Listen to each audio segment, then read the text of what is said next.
Good morning बच्चों। Perspective of Indian society जो MA final का 7th पेपर है एमडीएस यूनिवर्सिटी के सिलेबस के अकॉर्डिंग, उसमें हम पढ़ रहे हैं subaltern perspective of Ambedkar. Ambedkar का अधीनस्थ परिप्रेक्ष्य। मीनू वॉल्टर, समाजशास्त्र विभाग, सम्राट पृथ्वीराज चौहान राजकीय महाविद्यालय अजमेर से। आज हम पढ़ेंगे अंबेडकर का अधीनस्थ परिप्रेक्ष्य। इससे पहले हमने मीनिंग ऑफ सबाल्टर्न पर्सपेक्टिव पढ़ा था and life sketch and main works of doctor B.R. Ambedkar पढ़ा था। आज हम उसी चैप्टर को आगे पढ़ते हुए उसमें हम पढ़ रहे हैं अंबेडकर का अधीनस्थ परिप्रेक्ष्य। उसमें हम कुछ पॉइंट्स का आज डिस्कशन करेंगे और कुछ पॉइंट्स का हम अपने आने वाले वीडियो में डिस्कशन करेंगे। अंबेडकर ने अपना सारा जीवन भारत में सामाजिक सुधार के लिए समर्पित कर दिया। उन्होंने अस्पृश्यता निवारण और जाति व्यवस्था पर लगातार काम किया। वे एक राष्ट्रवादी थे तथा देशभक्त थे और साथ ही भारतीय स्वाधीनता के एक प्रबल समर्थक थे, परंतु वे स्वाधीनता के राजनीतिक पक्ष को सुदृढ़ करने पर विशेष रूप से बल देते थे और साथ ही वे ये कहते थे कि राजनीतिक स्वाधीनता से पूर्व, अगर हमें राजनीतिक स्वाधीनता लानी है तो उससे पूर्व हमें समाज में सुधार करना अत्यंत आवश्यक है। वे सामाजिक व्यवस्था में पूर्णतः परिवर्तन लाना चाहते थे, क्योंकि उन्हें अपने जीवन में अनेक बार अपमान सहना पड़ा और जीवन के जो प्रारंभिक वर्ष थे उनमें उन्हें घोर अपमान और अमानवीय व्यवहार भी उनके जीवन में एक अमिट छाप छोड़ता है। उन्हें इतना कुछ भुगतना पड़ा था और इन व्यवहारों के चलते उनके मन में स्वर्णों के प्रति कटुता उत्पन्न हो गई। उन्हें हिंदू के व्यवहार और ब्रिटिश शासन की नीति से यह लगने लगा था कि ये सभी जो अछूत हैं उनके प्रति उदासीन हैं और अछूत सभी प्रकार से कमज़ोर हैं और वे सामाजिक, राजनीतिक और आर्थिक क्षेत्रों में स्वर्णों का मुकाबला करने में असमर्थ है। इसलिए दलितों के उद्धार और उत्थान के लिए उन्होंने अपना जीवन समर्पित कर दिया। इसलिए उन्हें दलितों का मसीहा भी कहा जाता है। अंबेडकर हिंदू सामाजिक व्यवस्था का विश्लेषण किया और यह कहकर उन्होंने इसकी आलोचना करी कि ये व्यवस्था ही असमानता पर आधारित है, क्योंकि सामाजिक व्यवस्था, हिंदू सामाजिक व्यवस्था जाति, वर्ग, कुल तथा वंश के आधार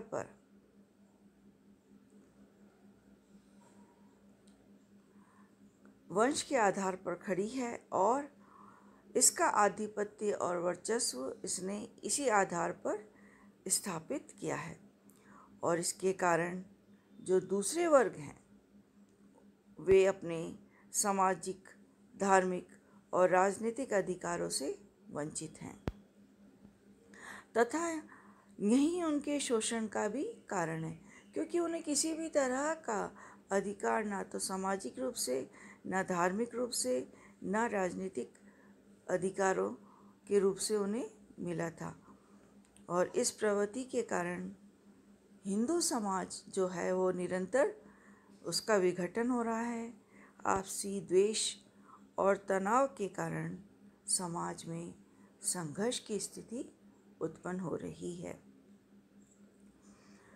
और ये संघर्ष राष्ट्रीय एकता के लिए एक बहुत ही गंभीर विषय है। इसलिए अंबेडकर ने इस दिशा में चिंतन प्रारंभ किया और जातिगत भेदभाव को समाप्त करके राष्ट्रीय एकीकरण की दिशा में महान प्रयत्न किया। और उनके विचारों और कार्यों का हम कुछ बिंदुओं पर आज चर्चा करेंगे।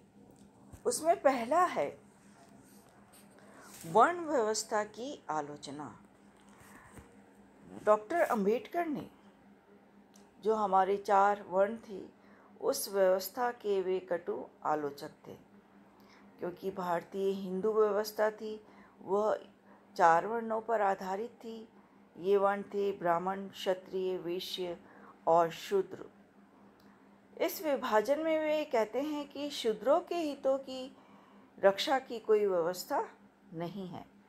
शूद्र जो हैं वो शिक्षा और ज्ञान प्राप्त करने से वंचित थे, उन्हें आत्मरक्षा का भी अधिकार नहीं था। और जो हिंदुओं की जो परंपरागत व्यवस्था थी वह मनुस्मृति के आधार पर चलती थी। इसलिए डॉक्टर अंबेडकर मनुस्मृति को अन्याय, असमानता और शोषण का प्रतीक मानते थे। उनमें हिंदुओं के परंपरागत व्यवस्था के विरुद्ध एक गहरा आक्रोश था, क्योंकि उन्होंने अपने पूरे जीवन में भेदभाव और अमानवीय व्यवहार को भुगता था। और उनके नेतृत्व में मनुस्मृति को जलाने का कार्य भी किया गया। उनका यह मानना था कि मनुस्मृति ने अछूतों को सामाजिक, आर्थिक, धार्मिक और राजनीतिक शोषण करके उन्हें दासता प्रदान की है। तो पहला पॉइंट हमने देखा कि डॉक्टर अंबेडकर वर्ण व्यवस्था के उन्होंने आलोचना की है। वे कहते हैं कि जो भी असमानता है वह मनुस्मृति में वर्णित सामाजिक व्यवस्था के कारण उत्पन्न हुई है। नेक्स्ट हम देखते हैं जाति व्यवस्था का विरोध। जिस तरह से वे वर्ण व्यवस्था के आलोचक थे उसी तरह से उन्होंने जाति व्यवस्था की भी आलोचना की है। उनका कहना है कि जो 4 वर्णों पर आधारित हमारी जो सामाजिक ढांचा है वह हिंदू योजना ने ही जाति व्यवस्था और अस्पृश्यता को जन्म दिया है और इस जाति व्यवस्था के कारण ही असमानता उत्पन्न हुई है और शोषण व्याप्त है। वे ये मानते थे कि दलितों की समस्याओं का समाधान छोटे छोटे सुधारों से हम नहीं कर सकते, वरन इसके लिए एक क्रांतिकारी सामाजिक क्रांति की आवश्यकता है। उनका यह विचार था कि प्रारंभ जब समाज का प्रारंभ हुआ तब जाति व्यवस्था नहीं थी, लेकिन जैसे जैसे समाज के कुछ स्वार्थी लोगों ने समाज में अपना उच्च स्तर बनाने के लिए इस प्रथा को प्रारंभ किया, उन्होंने कुछ कमज़ोर लोगों से बलपूर्वक काम करा के उन्हें अपनी दास्ता में रखा और उन्हें शिक्षा प्राप्त करने व व्यापार से वंचित कर दिया। इस प्रकार जातिवाद को अपनाकर शूद्रों को निर्बल कर दिया और उनके अनुसार जाति व्यवस्था हिंदू समाज का एक सबसे बड़ा दोष है। वे चाहते थे कि इस जाति व्यवस्था को समूल रूप से नष्ट किया जाए। तो इस तरह से हमने देखा कि वर्ण व्यवस्था की आलोचना के साथ ही वे जाति व्यवस्था का भी विरोध करते थे। उनका ये मानना था कि कुछ स्वार्थी लोगों ने इस व्यवस्था का प्रारंभ किया है और जो निर्बल थे उन्हें शूद्रों का रूप दिया है। नेक्स्ट है अछूतों के सुधार पर बल। अछूतों के सुधार पर बल में वे कहते थे कि अछूतों का स्वयं का जो दृष्टिकोण है वो अछूतों की वर्तमान स्थिति के लिए उत्तरदायी है। उन्होंने इस बात पर बल दिया कि दलितों को अपनी बुरी आदतों को छोड़ देना है, साथ ही हीनता की भावना को त्याग कर आत्मविश्वास की भावना उत्पन्न करनी है और इस आत्मविश्वास की भावना के साथ अपना जीवन सम्मान के साथ व्यतीत करना है।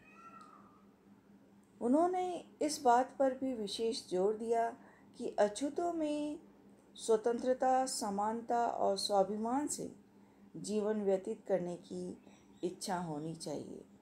उन्होंने यह सुझाव भी दिया कि अछूतों को संगठित होना चाहिए, शिक्षा प्राप्त करके अत्याचार के विरुद्ध संघर्ष करना चाहिए और अछूतों को भी सरकारी नौकरी और खेती करने का सुझाव उन्होंने दिया था। तो इस तरह से हम देखते हैं कि अछूतों और दलितों के उत्थान के लिए शिक्षा तथा स्त्री सुधार पर उन्होंने अधिक बल दिया। उनका कहना था कि अगर हमें अछूतों की स्थिति में सुधार करना है तो हमें इस अछूत सुधार में स्त्रियां अपना एक काफ़ी महत्वपूर्ण भूमिका अदा कर सकती हैं। इसलिए उन्होंने स्त्रियों को साफ रहने, स्वच्छ कपड़े पहनने और इस बात पर विशेष रूप से बल दिया कि स्त्रियां भी स्वयं भी शिक्षा प्राप्त करनी चाहिए ताकि बच्चों को भी वो शिक्षा दे सकें। महत की सभा में उन्होंने स्त्रियों को संबोधित करते हुए कहा कि कभी मत सोचो कि तुम अछूत हो, साफ सुथरे कपड़े पहनो। जिस प्रकार के कपड़े स्वर्ण स्त्रियां पहनती हैं तुम भी पहनो। यह भी देखो कि वे साफ हैं। यदि तुम्हारे पति और लड़के शराब पीते हैं तो उन्हें खाना मत दो, अपने बच्चों को स्कूल भेजो। तो इस वाक्य से हमें पता चलता है कि किस तरह से उन्होंने स्त्रियों के द्वारा अछूतों के सुधार के बल पर विशेष जोर दिया और कहा कि स्त्रियां इस सुधार में अपनी एक अहम भूमिका निभा सकती हैं। नेक्स्ट है दलितों के लिए पृथक प्रतिनिधित्व। डॉक्टर अंबेडकर ने दलितों और अछूतों के लिए एक प्रतिनिधित्व के रूप में समर्थक थे। उनका यह मानना था कि मुसलमानों की भांति ही अछूतों को भी पृथक प्रतिनिधित्व दिया जाए और इसके लिए उन्होंने अथक प्रयत्न किए। उन्होंने प्रथम और द्वितीय गोलमेज के सम्मेलनों में अछूतों के लिए पृथक प्रतिनिधित्व पर सबसे अधिक बल दिया। उन्होंने गांधी जी से बातचीत कर अछूतों के उद्धार पर विशेष चर्चा की। इन्हें कांग्रेस तथा महात्मा गांधी पर विश्वास नहीं था।